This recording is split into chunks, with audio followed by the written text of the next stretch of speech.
الحمد للہ رب العالمین والصلاة والسلام علی رسولہ الامین اما بعد۔ آج کا سبق ومنہم، اور ان میں سے، امیون ان پڑھ ہیں، لا یعلمون لا نہیں، یعلمون وہ جانتے، الکتاب کتاب، ومنہم امیون لا یعلمون الکتاب، اور ان میں سے کچھ ان پڑھ ہیں جو کتاب کو نہیں جانتے، الا سوائے، امانیہ آرزوؤں کے یا چند تمناؤں کے، الا امانیہ سوائے چند آرزوؤں کے، وَإِن اور نہیں، ہم وہ، الا سوائے، یظنون وہ گمان کرتے، الا امانیہ وَإِنْ هُمْ الا یظنون سوائے چند آرزوؤں کے اور کچھ نہیں جو وہ گمان کرتے۔ اب اس آیت میں دیکھیں وَمِنْهُمْ اُمِّیُّونَ آیت شروع ہوتی ہے کہ ان میں سے بعض ان پڑھ ہیں، امی ہیں۔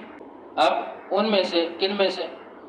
یہود میں سے، یعنی یہاں پہ مختلف کیٹیگریز ان کی بیان کی گئی، ان کے گروپس جو ہم پیچھے بھی پڑھ چکے وہ بیان ہوئے کہ ایک گروپ ان کا وہ تھا جو اتحدثونہم بما فتح اللہ علیکم، یہ پڑھا ہے، اور ایک اس سے قبل ہم پڑھ چکے یحرفونہ من بعد ما عقلوہ، یعنی ایک گروہ تو وہ تھا جو علماء کا تھا، جو کیا کرتے تھے؟ تحریف، رد و بدل، معنوی لفظی طور پہ وہ معنوں کو بدل دیتے، بدلاؤ پیدا کر دیتے اللہ کے کلام میں۔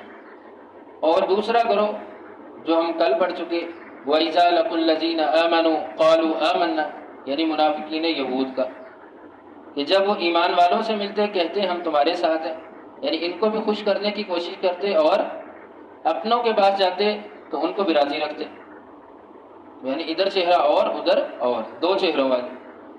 تو یہ تیسرا گروہ امیون، امی ان پڑھ، یعنی کچھ وہ تھے کہ جو ان پڑھ تھے، کچھ نہیں جانتے تھے۔ اب امی کسے کہتے ہیں؟ کہ جس کے علم کا سورس اس کی ماں ہے صرف، اگر وہ بھی ان پڑھ ہے تو وہ اندھیرے میں ہے، کچھ بھی نہیں ہے۔ واللہ اخرجکم من بطون امہاتکم لا تعلمون شیئا، سورہ نحل میں اللہ فرماتے ہیں کہ اللہ نے تمہیں پیدا کیا، تمہارے ماؤں کے پیٹوں سے نکالا اس حال میں کہ لا تعلمون شیئا، تم کچھ نہیں جانتے تھے۔ اسی سے کہتے ہیں نا کہ ماں کے پیٹ سے کوئی سیکھ کے نہیں آتا، کہ جب پیدا ہوئے تو تم کچھ نہیں جانتے تھے، لا تعلمون شیئا، کچھ نہیں تھا، کوئی علم نہیں تھا۔ وَجَعَلَ لَكُمُ السَّمْعَ وَالْأَبْصَارَ وَالْأَفْئِدَةَ لَعَلَّكُمْ تشکرون، پھر اس اللہ نے تمہیں آنکھیں دی ہیں، کان دیے ہیں، دل دیا، کس لیے؟ تاکہ تم اس کا شکر کرو۔ شکر کیسے کرو؟ کہ تم لا علم تھے، علم حاصل کر کے اس کی معرفت حاصل کرو، پھر اس رب کا شکر ادا کرو کہ اس نے تمہیں جاہلیت سے نکال دیا، تم لا علم تھے، تمہیں علم والا بنا دیا۔ تو یہی وَمِنْهُمْ أُمِّيُّونَ لَا يَعْلَمُونَ الْكِتَابَ، کہ کچھ ان میں سے وہ تھے جو ان پڑھ تھے، کتاب کا علم نہیں جانتے تھے۔ ایک خاص ان کے اسکالر علماء جو علم رکھتے تھے، اپنی منمانی سے تحریف کر دیتے تھے، رد و بدل کر دیتے تھے، اور دوسری عام لوگ جو کچھ بھی نہیں جانتے، جن کا علم یہ کہ وہ انہی سے سب کچھ پوچھتے۔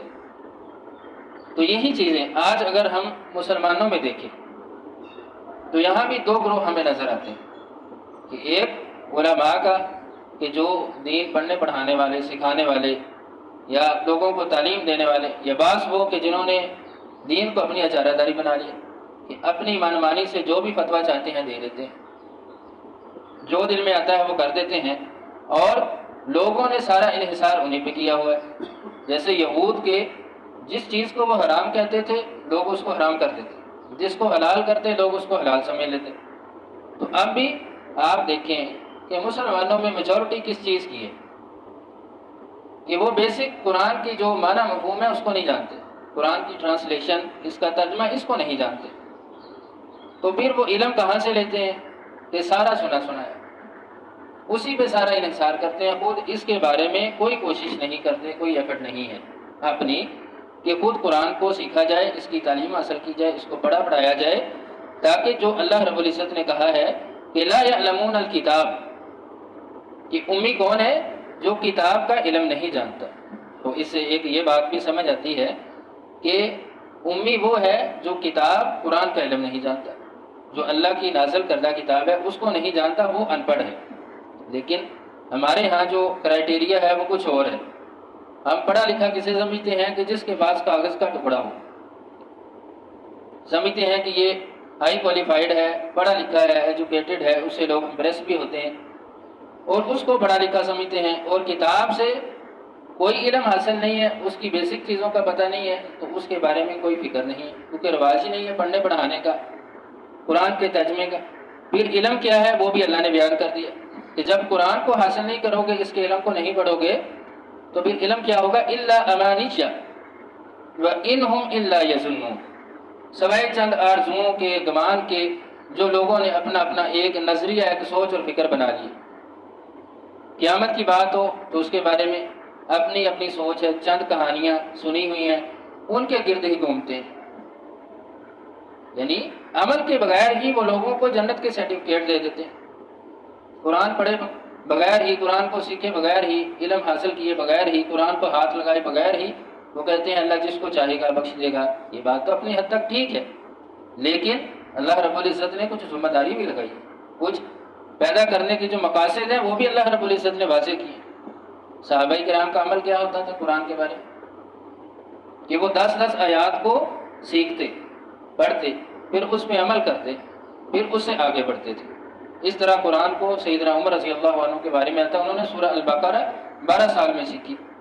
آپ کے بیٹے عبداللہ بن عمر رضی اللہ عنہ، انہوں نے 10 سال میں سورۃ البقرہ سیکھی، یعنی اتنا عرصہ لگایا ایک ایک سورت کو سیکھنے میں۔ تو یہ طرز عمل تھا۔ تو قرآن کا علم، اس میں کم از کم 4 چیزوں کا ہونا ضروری ہے۔ جو قرآن کا حق ہے اس کے علم کا حق ہے۔ ایک یہ کہ لفظ کو کس طرح ادا کیا جائے، اس کو پروناؤنس کرنے کا طریقہ، اس کی ادائیگی کیسے ہوگی۔ دوسری چیز ہے کہ حرف کا میننگ، اس کا معنی کیا ہے۔ تیسری چیز کہ اس کا مفہوم کیا ہے، کہ جہاں پہ جو بات ہوئی ہے وہ کس کانٹیکسٹ میں بات ہوئی ہے، کس طریقے سے بات ہوئی ہے۔ اور چوتھی چیز ہے اس پہ عمل۔ یہ 4 چیزوں کا ہونا علم میں ضروری ہے کہ حرف کو پڑھا کیسے جائے گا، اس کا معنی کیا ہے، مفہوم کیا ہے، اور اس پہ چوتھی چیز پڑھ کے پھر اس پہ عمل کیا جائے۔ تو یہ 4 چیزوں کا ہونا ضروری ہے۔ تو اللہ رب العزت نے جو بنی اسرائیل کا بار بار ان لوگوں کا ذکر کیا، ان کے حالات کو کھول کے بیان کیا، کیا کبھی اس چیز پہ ہم نے غور کیا ہے کہ یہ اللہ رب العزت نے اتنی تفصیل کے ساتھ کیوں بیان کیا؟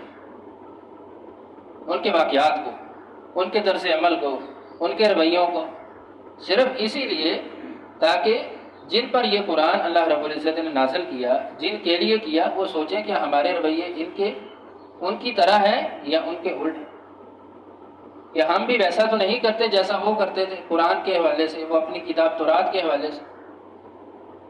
تو یہ چیزیں سمجھنی چاہیے۔ جب بندہ لا علم ہے تو الا امانیہ وانہم الا یظنون، پھر وہ اپنے ہی نظریات میں گھومتا ہے، اپنی بنائی ہوئی قصے کہانیاں ان میں گھومتا ہے، پھر وہ حقیقی علم سے دور ہو جاتا ہے۔ تو اللہ رب العزت ہمیں سمجھنے کی توفیق دے۔ وآخر دعوانا